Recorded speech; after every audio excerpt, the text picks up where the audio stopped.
तो तू उहे बड़ा जे हमार भोली भाली लड़की के अपना प्रेम के जाल में फंसा ले बा।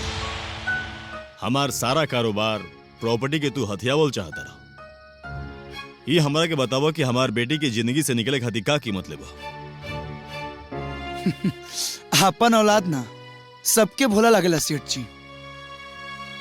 माधवी जब हमरा से प्रेम की इजहार कैली तो हम तनिकियों नहीं कल्पना कैले रही कि रउआ जैसन छोट सोच के कारोबारी के लड़की हिया। हम ओकरा में जो इंसानियत देखनी उतरवा में आइला ही नहीं खे। और रहल बात कीमत के तो औकात नहीं खे कि रउआ हमरा के कीन सकी। एगो टैक्सी चलावे वाला के इतना अहंकार, तोहरा पता बा कि हमार बेटी कितना लाड प्यार और सुख सुविधा में पलाइल बिया। 7 जन्म लग जाए ना कमा पाइबो। अरे अपन अमीरी अपना पास रखी। हम गरीब बानी और गरीबी में ही खुश बानी। अगर माधवी हमरा से प्रेम करत हुई है तो हमारा गरीब घर में भी पीछे पीछे आई। अगर ना आई हन तो हम समझ जाए कि हमरा से झूठा प्रेम करते रही। Get out from here, get out from here. चिल्लाई मत ना तो नरेटिया फाट जाए। गरियावे हमरो आवेला, लेकिन हमने के माई बाबू इस संस्कार नहीं खेदेले कि बड़ से हंस से बात कल जाओ। डैडी, अविनाश के अपमान करे खातिर ओकरा के ऐजा बोलवले रहनी, ये ठीक ना कहनी। एक बात रउआ कान खोल के सुन ली, हम शादी करब तो अविनाश से ही करब। अविनाश, अविनाश, अविनाश, गांव से फोन आयल रहे, तोरा के गांव जाके पड़ी, बहुत अर्जेंट बा।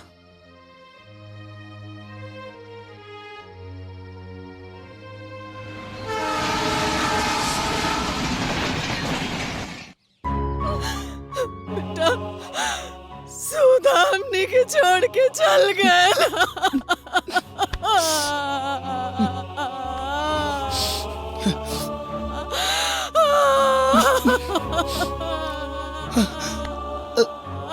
माई, हम बानी ना, हम तोरा साथे रहब। हाँ, हम शहर ना जाए, हम एजे कोनो काम कर ले, हम एजे रहब।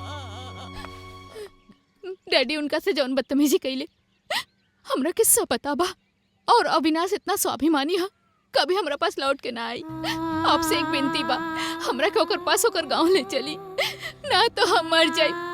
हमरा के ले चली ओकरा पास, प्लीज प्लीज। हमके एक बार अविनाश के पास ले चली, एक बार अविनाश के पास ले चली। Thank you. चला आवा।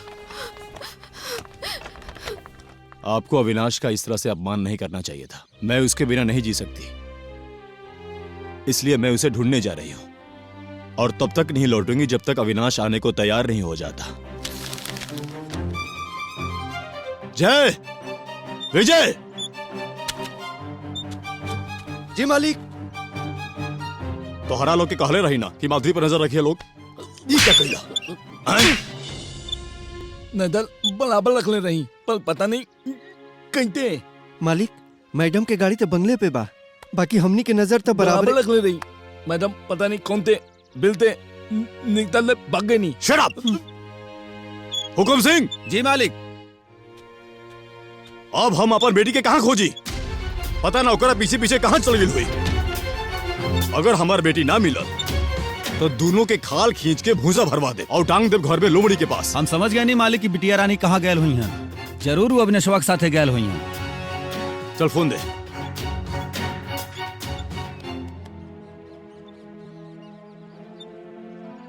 Hello, police station. जी बोल रहा हूँ। हम सेठ जीवन दास बोला था। नहीं जी बोलिए सर। हमार बेटी के एगो ड्राइवर अविनाश वाले के भाग गिल बा। अच्छा, आप प्लीज प्लीज हमारे बेटी के ला दी वापस, ना तो हम बर्बाद हो जाए। हम देखते हैं सर। हाँ देखिए, बिल्कुल देखिए। जी बिल्कुल। Thank you. आप परेशान मत होइए। Thank you. का जरूरत रही इनकरा के जल्दी आवे के? हैं? अब बतावा, इनकर करोड़पति बाप खोजत खोजत यहाँ तक आजी हन। बात ई रहे कि ई कहली कि हम अविनाश के पास जेबे करब, ना तब ना तका। चुप रह। अब ई बेचारी आइए गेल बिया, तेकर मान रखा लोगन, अपमान तो मत करा। बिटिया तोहरा की भरम तो नहीं खे कि हमनी बहुत अमीर बानी। ना माई, अविनाश कभी भी हमरा से कोनो कुछ छुपावे लेना, पर अविनाश के अमीरी या गरीबी से हमार कोनो मतलब नहीं खे।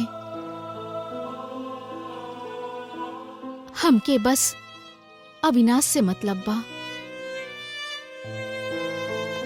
वाह, जितना सुंदर चेहरा उतने सुंदर मन। अच्छा वो सब ठीक बा, चलो हम इनके वापस घरे भेजवाओ के इंतजाम कर जाओ। चुप रह तू। अरे अरे तोरा के इतनो समझ नहीं के हाँ? कि तोरे खातिर आइल बिया। जब एगो लड़की अपन माए बाबूजी के घर के दहलीज लांग जाले तब फिर वो ना ना रंगीला जो जाके पंडित जी के बुला के लाओ जो। नो नो माई, सब तू का करता रहे? तू चुप, अब हम तोर कुछ ना सुनब। हम तो बस अपन होए वाली दुल्हन के चेहरा निहारब।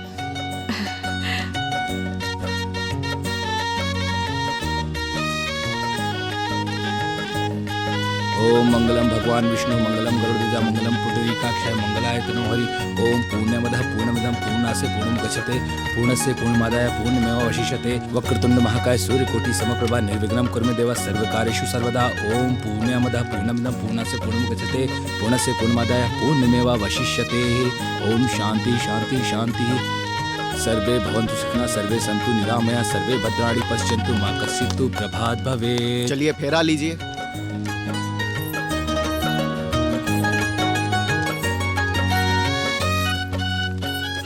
ओम मंगलम भगवान विष्णु मंगलम गरुड़ध्वजा मंगलम पुंडरीकाक्षी मंगलाय तनोहरि।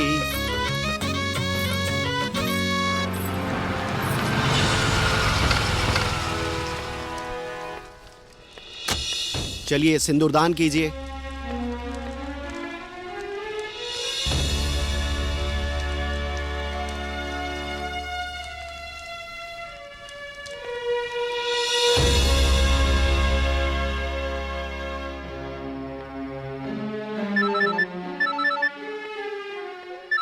हेलो हेलो सर, माधुरी की शादी हो रही है। क्या?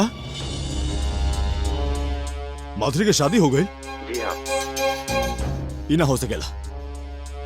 शादी के हम कबो एक्सेप्ट ना करो। चैलेंज करो हम शादी के। अब कुछ नहीं हो सकता है सेठ जी। ये लड़की बालिग है और अपनी मर्जी से शादी कर रही है। अरे सेठ जी कब सेठ जी? अपने आपके तमाली अपन माधवी बेटी तब अपन दीवंता थी तूने के बारी। चुप कर बेवकूफ। अब एजा हमर जिंदगी के पड़ल बा और तू लोग के लायक के पड़ल बा। ओकरा तो ही लोग मिलके भगोले बड़ा। दफा हो जा लोग एजा से। दफा हो जाना तो मुआ दे। जा यहाँ से।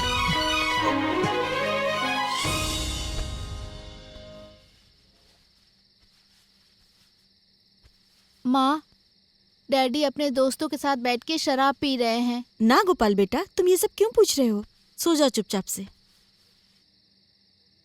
सुनिए साहब, ये मेहमान नवाजी जो आप हमारा कर रहे हैं, काम हमको आपसे ही कराना है। हमारा ध्यान रखिएगा।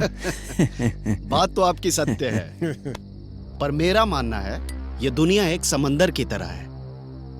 आप जो फेंकोगे वही वापस लौट आएगा। मेरी मेहमान नवाजी और आप सबों की मेहरबानियों की जर्रा नवाजी। एक साधारण सी छोटी सी सरकारी नौकरी से क्या काम चलता है? देखिए प्रभाकर साहब, मैंने जो वादा किया था वो मैं आपको दे चुका हूँ। मेरी होटल वाली जमीन का मामला है। हो जाएगा, हो जाएगा। आपका काम समय से हो जाएगा। बस आप मेरी झोली को भरते रहिए। बिल्कुल बिल्कुल, हम अपने वादे से पीछे नहीं हटेंगे। हो जाएगा, हो जाएगा। आप सबका काम हो जाएगा। ये लीजिए। अरे धन्यवाद। चलते हैं। चलिए बाय।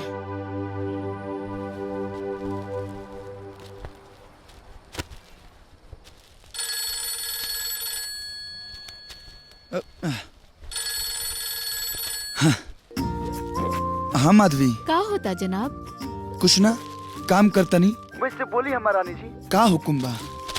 ई गुलाम हाजिर बा। अच्छा, आज राउर सैलरी डे बना, तो साँझ के जब घर आइब ना तो हमरा खातिर कुछ सामान लेके आई। अरे काहे ना, बोला का ले आवे के बा, लिखवावा। लिखी।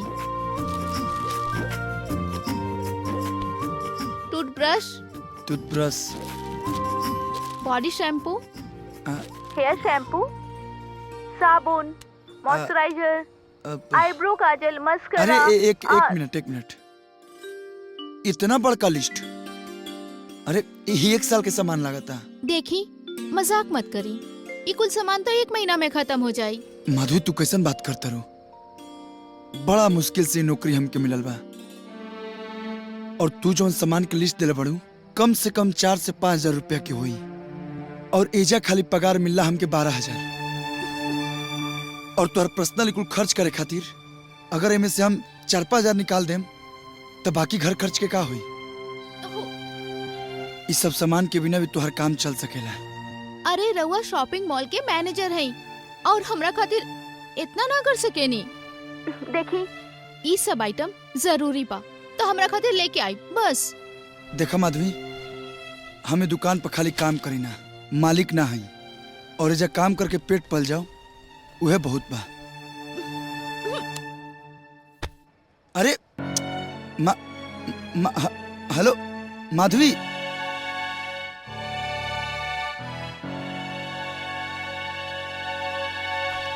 माई, ए माई,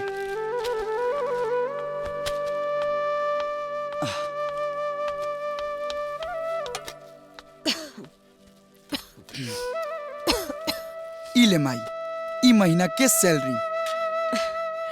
अरे ई पैसा के हमरा के का जरूरत बा? जो बहू के दे दे जो। अरे कैसन बात करते रहे, घर तोर। हाँ? माई तोर तबीयत खराब बका रे? अरे बूढ़ा बाबा ई कुल तो लगले रहला। अरे त तोर आराम करे के चाहिए।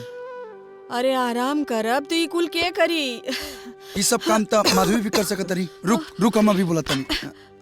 अरे वो बेचारी के काहे परेशान करत आड़े? नया नया घर बा और ई कुल करे का आदत तो ना होई ओकर। आस्ते आस्ते सब सीख जाई, सब संभाल ले। जो जाके ओकरा के पैसा दे दे जो।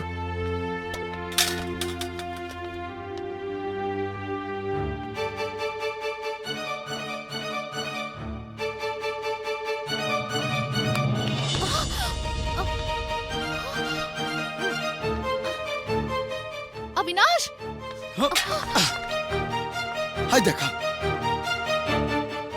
तारा बुझात नहीं क्या कि माई के तबीयत खराब बा और फिर भी माई घर के काम करती है और तू घर में बैठ के आराम फरमा उतारू। तो आराम कल कोनो गुनाह बा का? हाँ, जब घर में माता पिता वृद्ध और बीमार होकस तो घर में बैठ के आराम कइल गुनाह है। चल अविनाश, छोड़ दू लाइन के हाथ। अरे ई कुल का करे ताड़े? कमा तो होइए गइल ना, छोड़ हाथ।